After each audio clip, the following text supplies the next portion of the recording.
My name is Bill Nix. It's a known fact that when kids have art in school, they perform better, behave better, they get better grades, do better on tests, and have a better outlook on life. It's the power of the arts to inspire.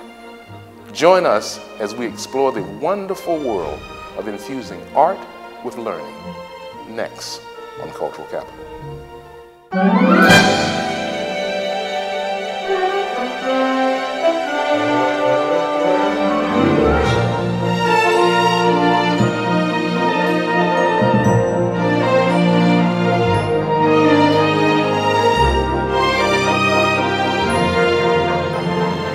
Hello, I'm Bill Nix. I'm here at Hidden Oaks Elementary School, and I tell you, it's been a long time since I've been in elementary school. Even the chair is a little lower than I expected. But we're going to talk about a very exciting project here at Hidden Oaks that was really coordinated by the Center for Creative Education.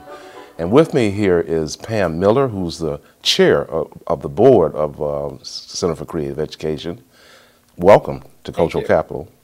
Bill, thank you so much for this opportunity today for CCE to highlight what we do and for our community. We truly appreciate you taking the time and interest. And also we have Ronnie Gerstel, who is an artist and also a part of the Center for Creative Education. Bill, thanks so much for having me. And I tell you, Ronnie and Pam, this book on the Ellis Island effect is just tremendous. These are third graders at Hidden Oaks. And the enthusiasm that comes through, not just with this book, but what they learn and how they learned and the relationship that they had with the subject is just amazing. What did you do to these kids?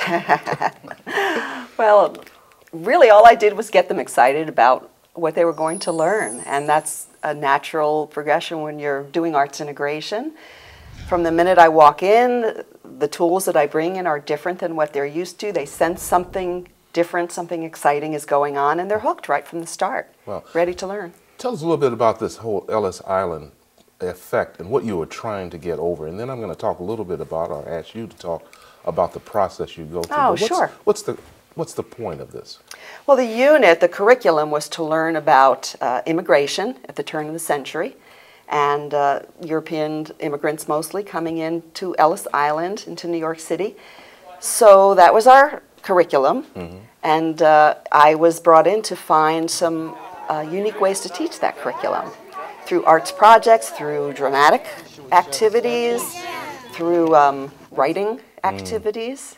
Okay, so we're going to get a little bit deeper into that, but Pam, CCE, what's the mission of the Center for Creative Education? Well, in a very short form, our mission is reinventing education through the arts. And that sets the platform for all of the great work that we're doing. Our true goal is to enhance education within Palm Beach County through the primary grades, and we're very, very fortunate that we have put together a platform which is combining an artist with a teacher, taking a conventional academic subject matter and doing multiple intelligence to enhance how a child will learn, how they will see the application of that subject matter going forward in their life.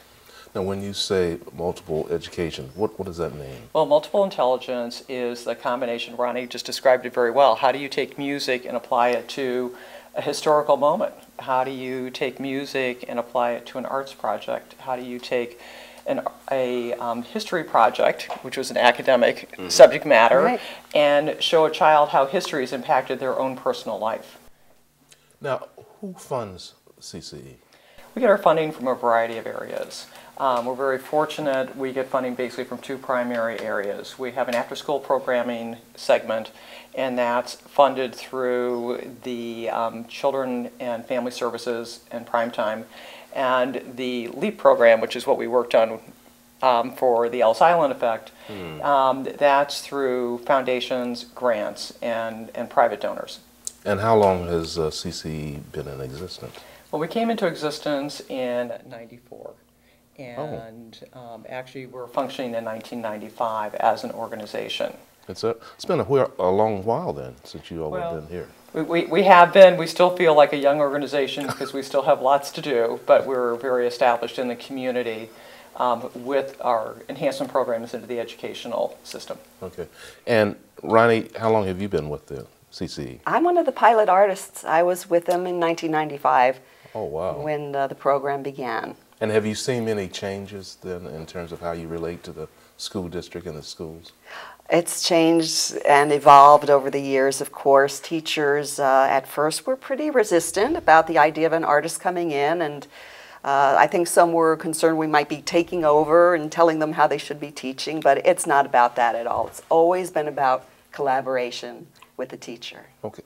Use this as an example and tell us how this process worked with the kids. With the Ellis Island Yeah. effect? Okay, well, you start off with a hook. And our hook was to get them to think of themselves as immigrants.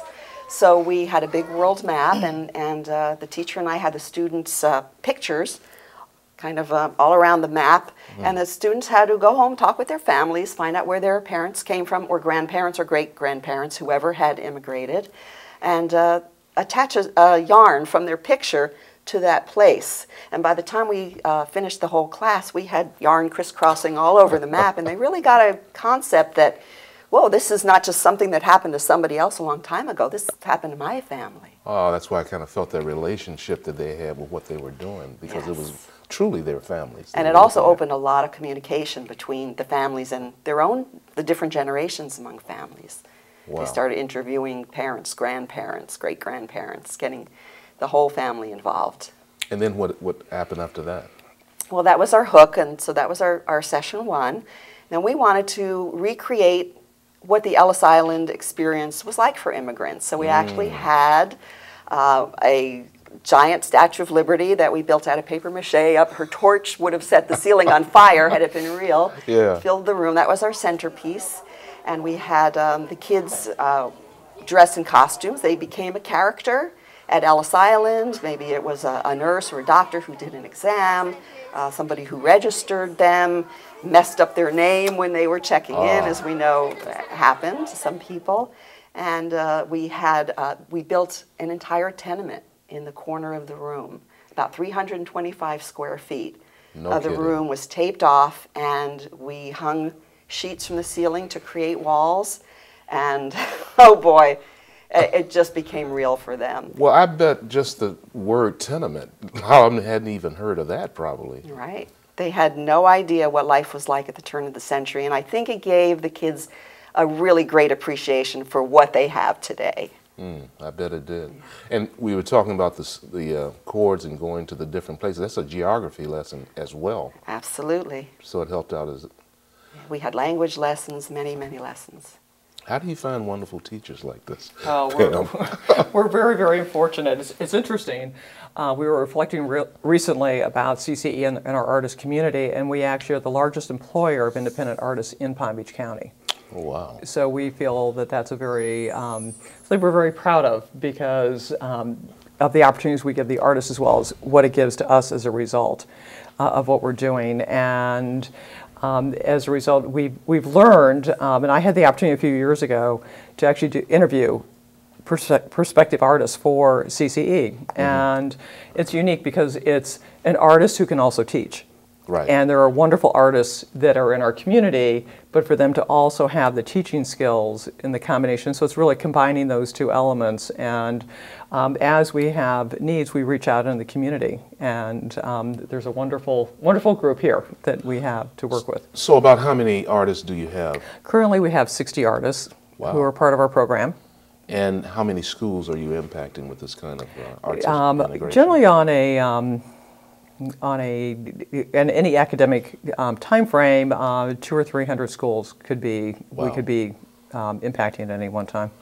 What would you tell other artists is the value of this kind of lesson? Well, I think Ronnie and I will probably answer that one together because it's really important. I think through the artists that we do have as part of our programming, they see the value of not only the art form that they're an expert in, but the value of education. And when your heart reaches out and realizes how important it is for the future of our whole community to have our children as well educated as possible, because is the basis of any community is the quality of education. We look at the depth of the return that these children receive, as you're learning today through the Ellis Island effect, Yes. the impact that it had on these children. The artists that understand that are the artists that become part of our program. Super. And we're so fortunate as artists to have a group like CCE that supports us, that puts us out in the schools, that gets us the work and makes the matches for us, makes the magic happen. Tell you, well, congratulations. Thanks a whole lot, because you're really impacting the future, and you're doing it in a way that represents the power of the arts. So we appreciate that. Pleasure to work that way. When we come back, we're going to talk to a couple of other people about arts integration on a national level. So stay with us. We'll be right back.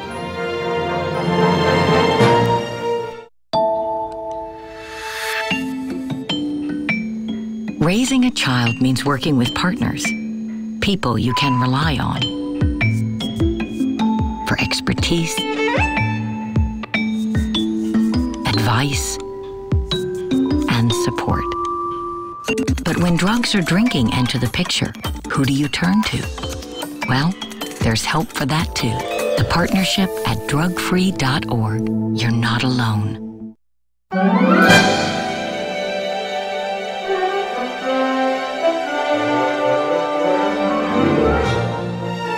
We're back in the gallery area of the Cultural Council's new headquarters, and I'm sitting here with Gail Bernafert, who is a professor in the College of Education's Department of Curriculum, Culture, and Educational Inquiry. Is that correct? Thank you. That's great. Good job. Yeah, CCE and I. CC. And that's at Florida Atlantic University. So welcome. Thank you. It's a pleasure to be here. We have here Shawn Berry, who is our new Manager of Arts Education, but formerly Program Director at the Center for Creative Education. Shawn, welcome aboard.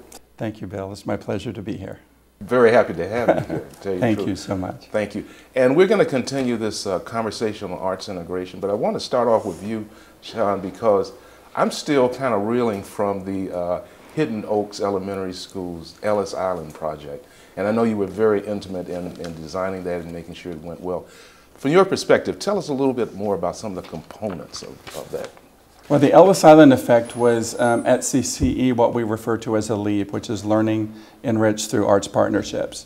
So this was a collaboration between one of our teaching artists, Ronnie Gerstel, a classroom teacher, Kim Lipinski, the visual arts teacher, the music teacher, the media specialist, the principal. It's unusual to have so many people involved in this, but there were, and that's why it was such a success.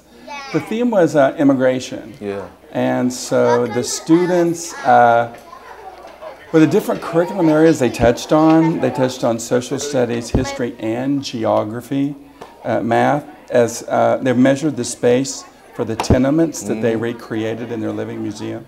They were even baking bread, so they were measuring the flour and the water to do that. Visual arts, they constructed the Statue of Liberty. They decorated their journals.